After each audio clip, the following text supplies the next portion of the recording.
First, the Trump team, what it reveals about this new White House. And tonight, the new tension also revealed.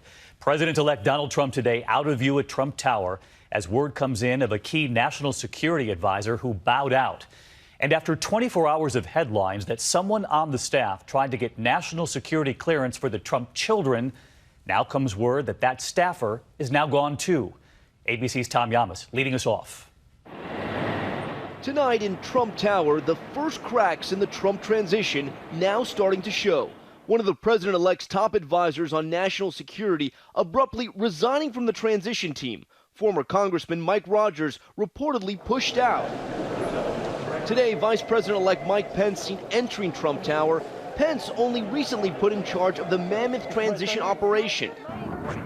And tonight, word a low-level Trump staffer is out after requesting national security clearance for Trump's children, Ivanka, Don Jr., and Eric, who are all on the transition team. Senior advisor Kellyanne Conway forced to respond this morning. I am not intimately aware of that particular line of questioning, Matt, but I only know what I read, which is that the inquiries were made very informally, and that's all I know. Campaign sources say it was never a formal request from the president-elect or his children, but it comes with Ivanka Trump facing new scrutiny over this image. Her own company using the new First Family's interview on 60 Minutes to promote her jewelry line, sending this alert to fashion reporters, noting Ivanka was wearing, quote, her favorite bangle from the Metropolis collection on 60 Minutes. The bracelet retails at $10,800. It highlights the blurred lines between the Trump family businesses and the White House Trump's children are helping assemble.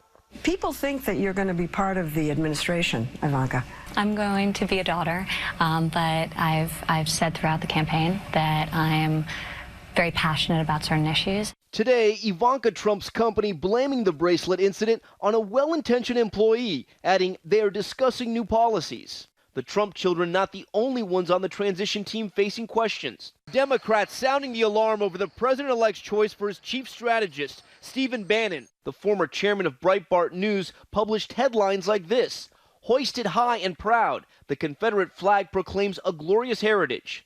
People didn't vote for Donald Trump so that he could bring a white supremacist into the White House. But House Speaker Paul Ryan, who Bannon has repeatedly attacked, today refusing to criticize him. This is a person who helped him win an incredible victory, an incredible campaign. The president's going to be judged on the results of this administration. As for Trump himself, the president-elect still tweeting about the election he won.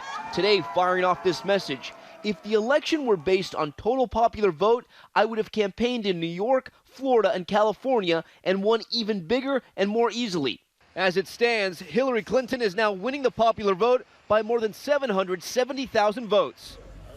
And Tom Yamas with us live tonight at Trump Tower. And Tom, on Trump's incoming team, there is word tonight that Dr. Ben Carson, who of course ran for president, has now removed himself from consideration for the cabinet, citing experience. David, Carson's top advisor telling Reuters that Carson's life has not prepared him to be a cabinet secretary. An interesting thing to say, since Carson thought he had enough experience to run for president.